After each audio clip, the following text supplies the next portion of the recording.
afternoon and welcome to the show. I'm Deacon John Blehosh.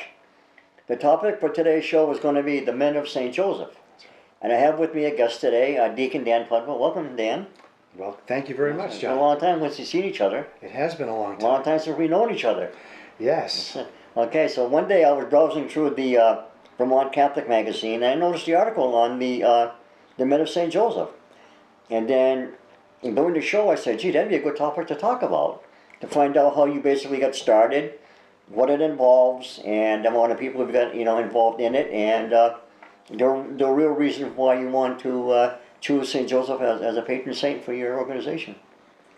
Well, thank you. It's a very interesting path that we started to look at this in the early 2000s, and my home parish is St. Monica Parish in Barrie, Vermont. Right.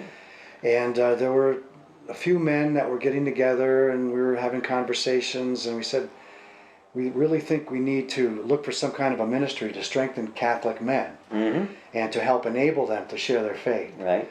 And we learned about Father Mark Montminy in the Diocese of Manchester, who was at St. Marie Parish at the time. He was a long-time pastor there.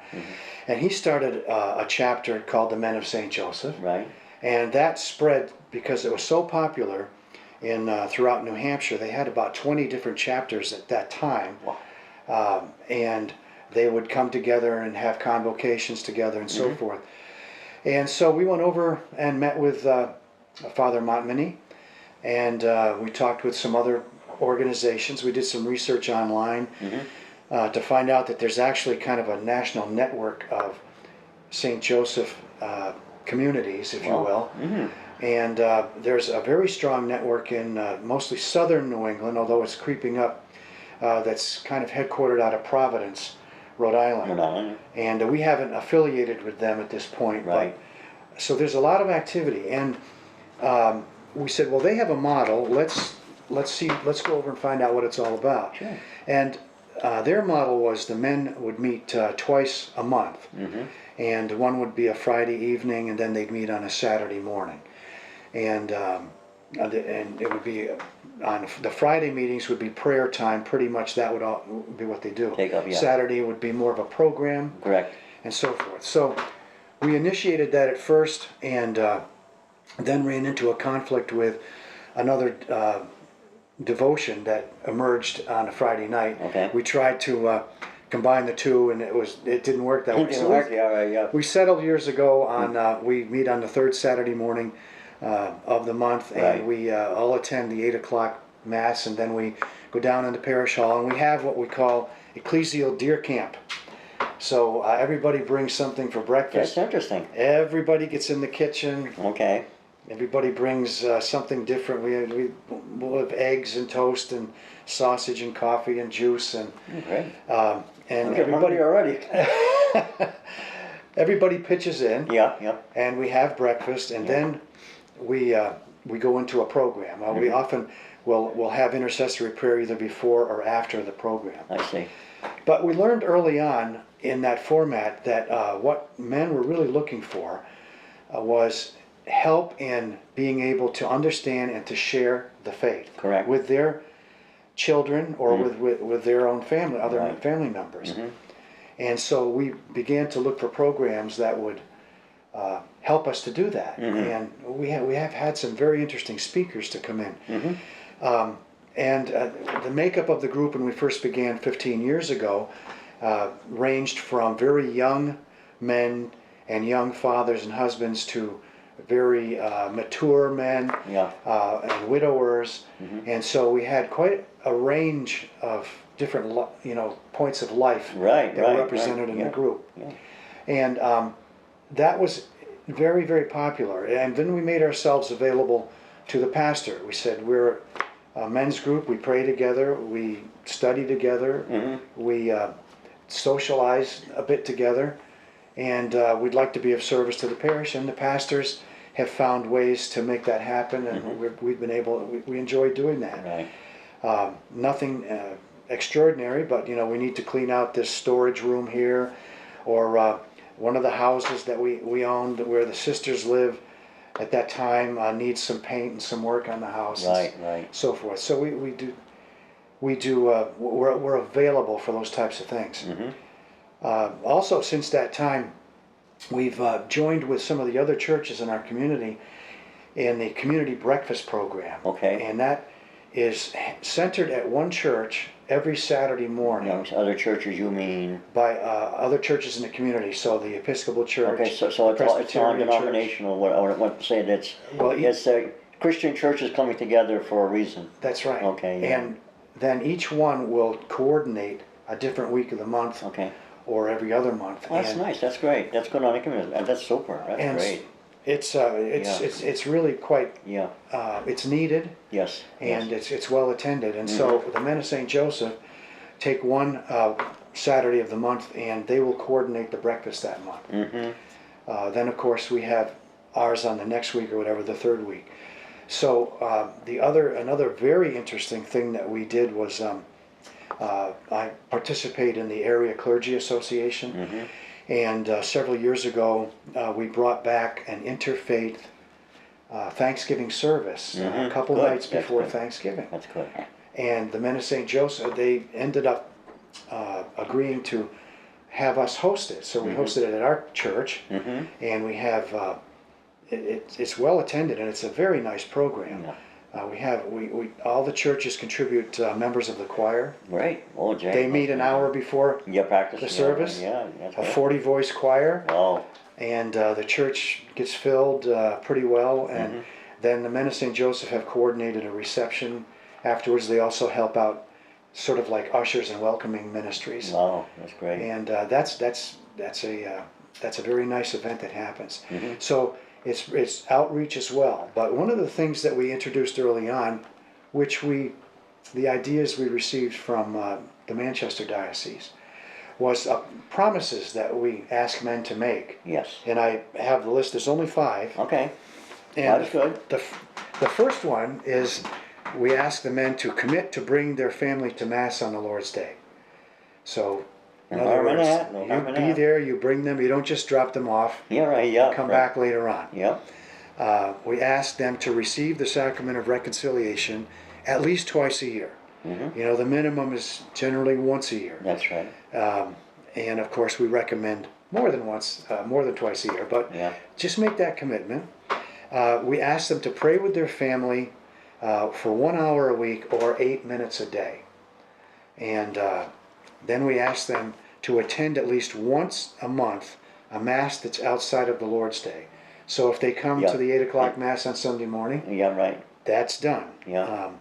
And then we ask them to commit to pray with the men, with a group of men for 1 hour a month, once a month.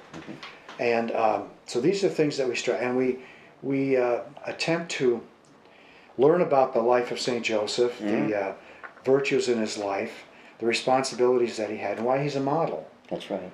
And there are many titles of St. Joseph. You know, I think over the years the church really hasn't, up until Vatican II, hasn't really recognized him the way he should have been recognized.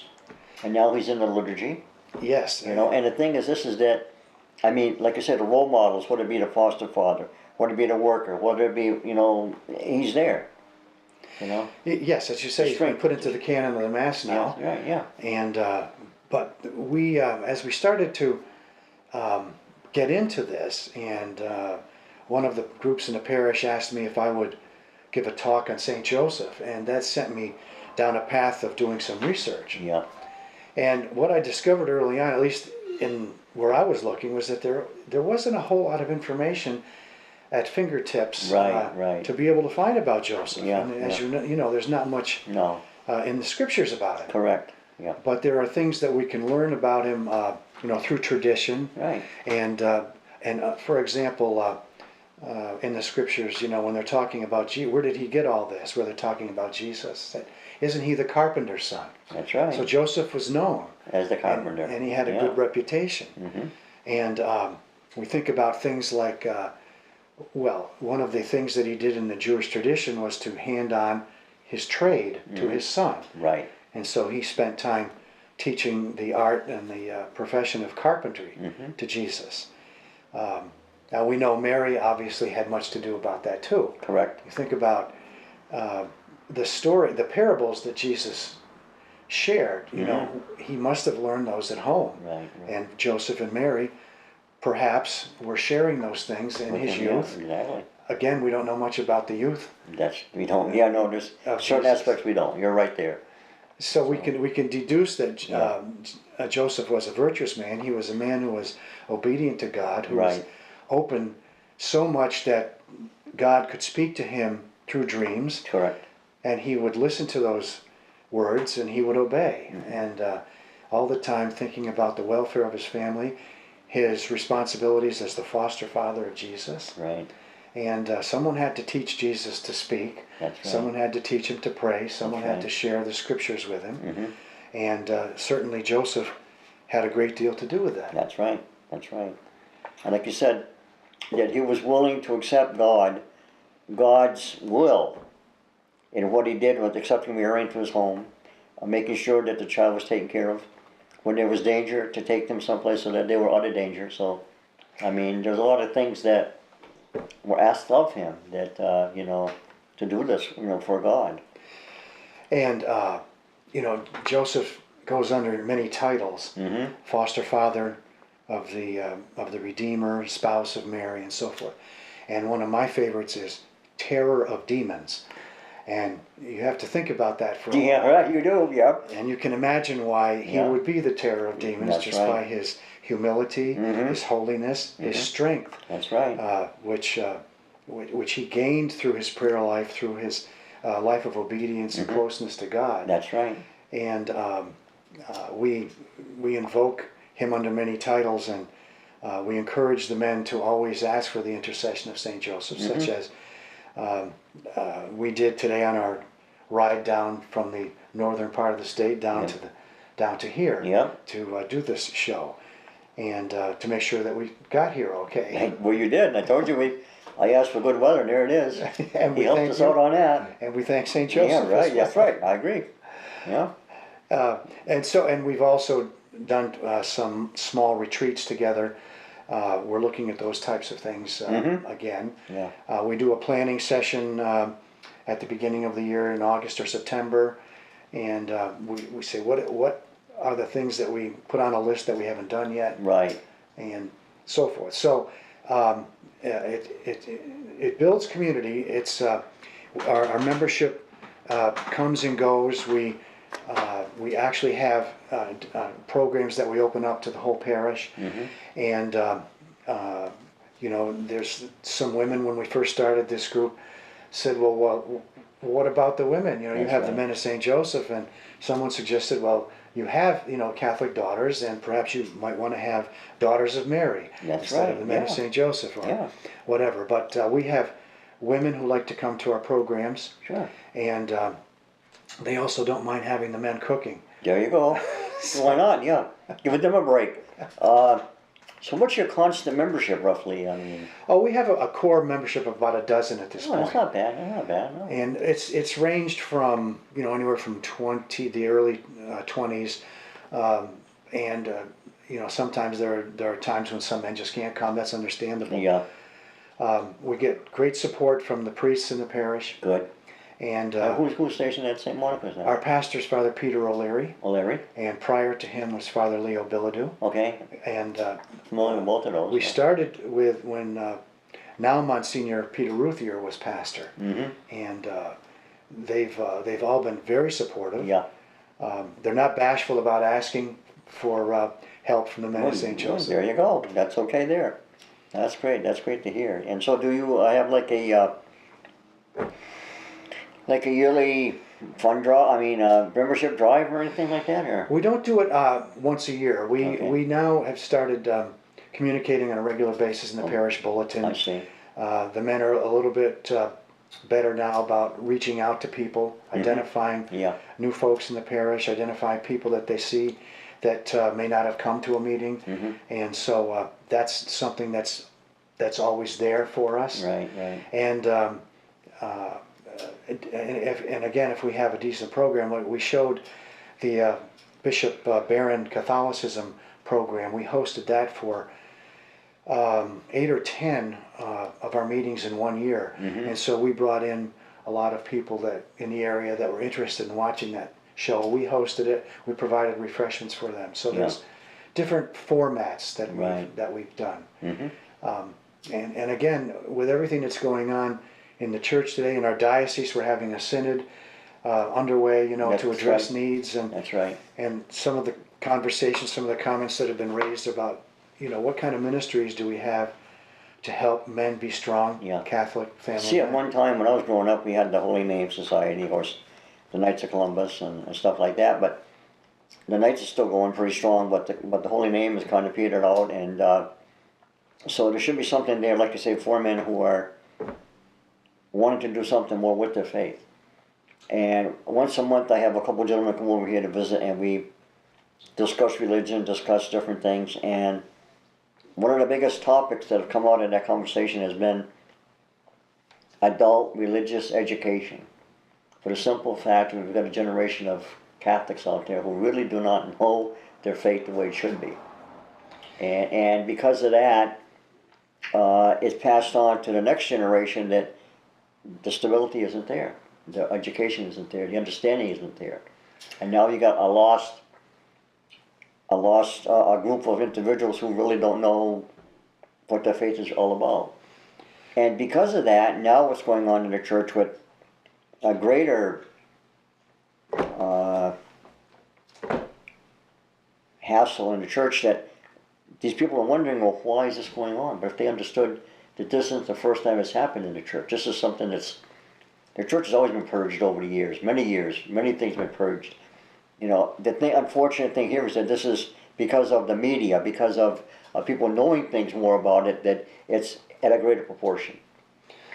Yeah, we've brought in programs at the request of the men. Right. And we've had programs on end-of-life issues. Right. How to fill out advanced directives, using the Catholic forms, of course. I did a show with a nun who is involved in hospice up in Springfield Hospital, basically on end-of-life, which I thought was good because, like she said, people don't really understand it totally, what it really entails, until you understand what it's all about. Then you feel more comfortable about it and accepting it like that. Exactly. We've had them come and talk about. We've had speakers come and talk about evangelization. Yeah. What is the new evangelization? Right. And we're hearing a lot of talk about that, but it's try to get our arms around that a little bit more. Yeah. What's the role of a man of God in the church? Right. For evangelization. Exactly. And we've had a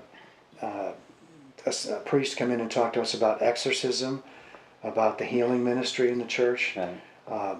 So the topics are wide open, and we also have a social time. So in the summertime, in July, we have an annual picnic, and so we secure a park in the city, and with a shelter, and we invite our family members to come. We usually have at least one priest there, so. And sometimes we'll sing, sometimes we'll just share stories, and it's just a lot of fun.